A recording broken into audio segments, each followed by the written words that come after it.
Nagsimula ang pelikula noong taong 1944 noong World War II sa Germany.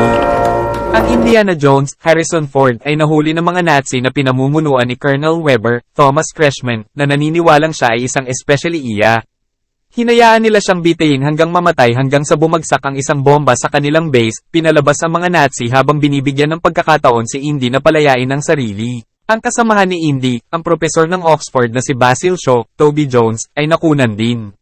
Nang hijack si Indy ng sasakyan at hinabol ang isang tren kung saan dinadala si Basil habang nakikipaglaban sa ilang Nazi sa daan.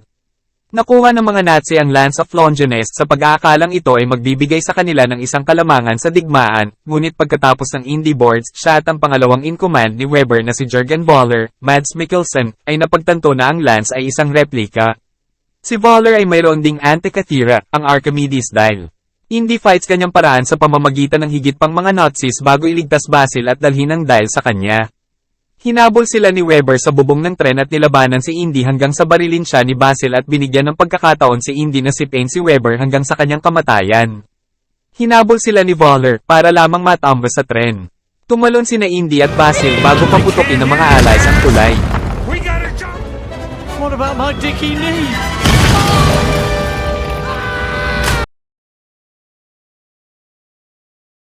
Tumalon sa 1969. Nagising si Indy sa araw ng paglupag sa buwan ng Apollo 11. Pumunta siya sa kanyang trabaho bilang propesor sa Hunter College, kung saan ang kanyang mga estudyante ay hindi interesado habang tinatalakay niya ang labanan ng Sicily, gayon din ang gawain ni Archimedes.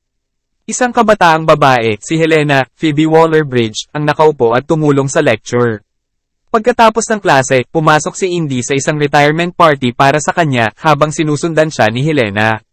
Lingid sa kanyang kaalaman, isang ahente ng CIA na nagngangalang Mason, Shawnette Renee Wilson, ang sumunod kay Helena at nagulat sa kanyang amo, si Voller, na kahit papaano ay nakaligtas at ngayon ay nagtatrabaho para sa NASA sa ilalim ng pangalang Smith, kasama ng iba pang mga Nazi, kabilang si Kleber, Boyd Holbrook, at ang malupit na hawka, Olivier Richters. Dumating sila upang hanapin ang dial dahil naniniwala siya na makakatulong ito sa kanya na i-undo ang nakaraan at tulungan ng mga Nazi. Naabutan ni Helena si Indy na hindi siya nakilala sa una, ngunit pagkatapos ay napagtanto na siya ay anak ni Basil at sa makatuwid ay kanyang Diyosa. Umupo siya upang talakayin sa kanya ang kanyang sariling trabaho bilang isang arkeologo at kung paano niya sinubukang ipagpatuloy ang gawain ng kanyang ama. Sinabi ni Helena na ang dial ay nahati sa dalawa at gusto niyang tulungan siya ni Indy na mahanap ang kalahati sa Tangier, kahit na ang pag-unlock sa mga misteryo ng dial ang naging dahilan ng pagkabaliw ni Basil. Gayunpaman, pumayag si Indy na ibigay sa kanya ang piraso ng dial na itinago ni Basil. Dinala ni Indy si Helena sa bodega sa kolehiyo habang nagpapakita ang mga goons ni Voller. Pinatay ni na Kleber at hawka ang dalawa sa mga kasamahan ni Indy bago sinubukang eye-corner siya at si Helena. Kinatok ni Indy ang isang hilera ng mga istante na dumurog sa isa sa mga Nazi bago tumakas si Helena dala ang kalahati ng dial. Nahuli si Indy ngunit natalo ang mga Nazi sa gitna ng isang parada para sa paglupag ng buwan sakay ng isang kabayo, habang hinahabol siya ni na Kleber at Hawka. Dinala ni Indy ang kabayo sa mga lagusan ng subway at nagawang malampasan ang mga ito bago siya mismo sumakay sa tren. Naka-frame si Indy para sa mga pagpatay sa dalawang propesor, ngunit bago siya makilala ng isang sibilyan, kinuha siya ng kanyang matandang kaibigan na si Sola, John Rhys Davies. I could help you. In Tangier? Wherever chance takes us. Indy, I miss the desert. I miss the sea.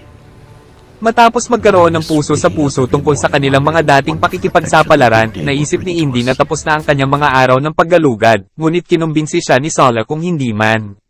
Dinala niya si Indy sa airport para makasama niya si Helena pagkatapos ibunyag ang ilang mahalagang impormasyon tungkol sa uri ng mga tao na makakasama niya.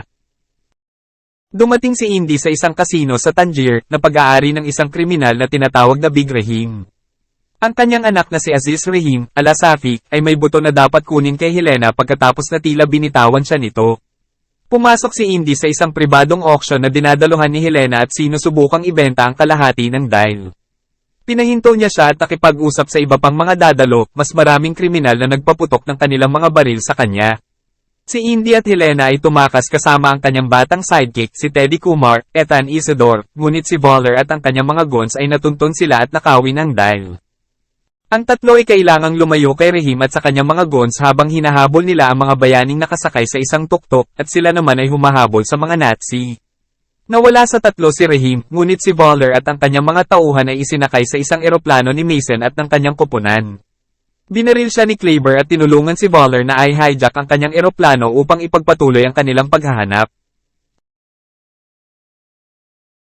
Alam ni na Indy at Helena na ang isang tablet na tutulong sa paghahanap sa kabilang kalahati ng dial ay nasa isang lugar sa dagat Aegean sa Athens, kaya umingi sila ng tulong sa kaibigang kapitan ni Indy na si Ronaldo, Antonio Banderas, upang dalhin sila doon sa isang bangka.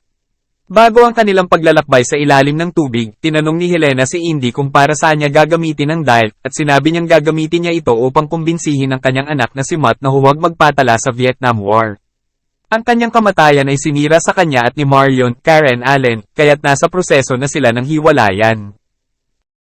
Sinamahan ni Ronaldo sina Indy at Helena habang nag-scuba dive sila para mahanap ang tablet. Kailangang harapin ni Indy ang mga igat na kasing sama ng mga ahas para sa kanya, ngunit nagagawa nilang maaga ito mula sa pagkawasak ng barko. Sa kasamaang palad, natagpuan din sila ng mga Nazi and putulin ang kanilang mga supply ng oxygen na pinipilit silang lumangoy pabalik sa ibabaw. Habang nagtatanong sa kanila para sa tablet, binaril at pinatay ni Voller si Ronaldo nang sinubukan niyang ipagtanggol si Indy. Sinubukan ni Voller na hikayatin si Helena gamit ang mga diamante na sumali sa kanilang layunin, ngunit nagtatago siya ng isang stick ng dinamita na tinulungan ni Indy sa kanyang ilaw upang bigyan sila at si Teddy ng pagkakataong makatakas. Habang naglalayag, si Indy ay nagluluksa kay Ronaldo, ngunit sinabi ni Helena na hindi alam ng mga Nazi ang lokasyon ng libingan ni Archimedes, na naglalaman ng kalahati ng dial. Kinuha ni Indy ang tableta at tinutunaw ang wax coating dito, na nagpapakita ng isang gintong plato na maaaring maghatid sa kanila sa lokasyon ng libingan. Dumating sina Indy, Helena, at Teddy sa Sicily.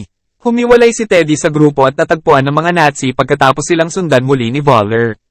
Nasaksihan ni na Indy at Helena ang paglayo sa kanya at sinubukang sumunod pagkatapos magnakaw ng isang sasakyang pangkasal.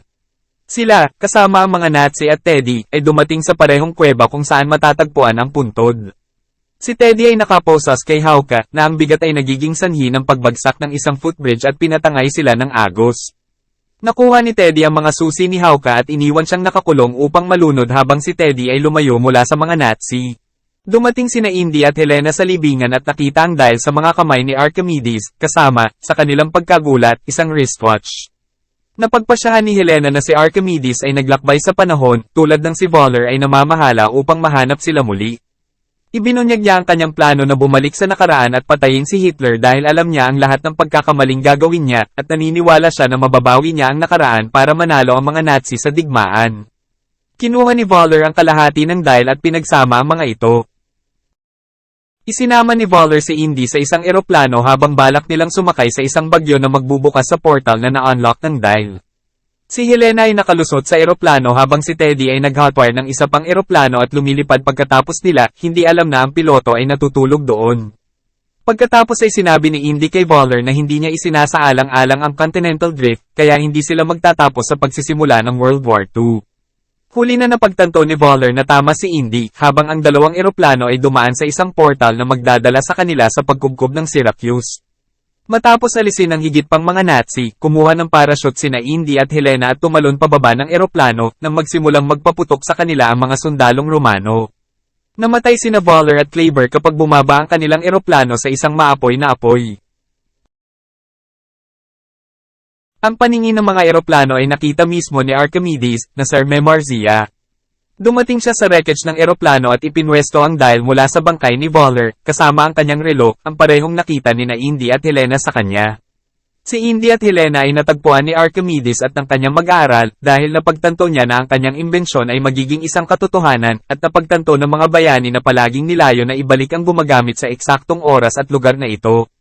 Sinabi ni Indy kay Helena na gusto niyang manatili doon sa panahong ito dahil gusto niya talagang maging bahagi ng kasaysayan at dahil sa palagay niya ay wala siyang hinaharap, ngunit pinatay ni Helena ang kanyang mga ilaw at pinasakay siya sa eroplano kasama si Teddy. Nagising muli si Indy sa kanyang apartment at nagulat siya sa pagdating ni Marion kasama sina Helena, Teddy, Sala, at ang kanyang mga apo. Iniwan nila sina Indy at Marion para sa ilang pribadong pagkakasundo dahil napagtanto ni Indy na kailangan niya pa rin siya. Naghahalikan sila. Pagkatapos ay nakita namin ang trademark na sombrero ni Indy na nakabitin upang matuyo, na ang pelikula ay nagsasara sa isang iris sa paligid ng sombrero, at pagkatapos ay kinuha ito ni Indy.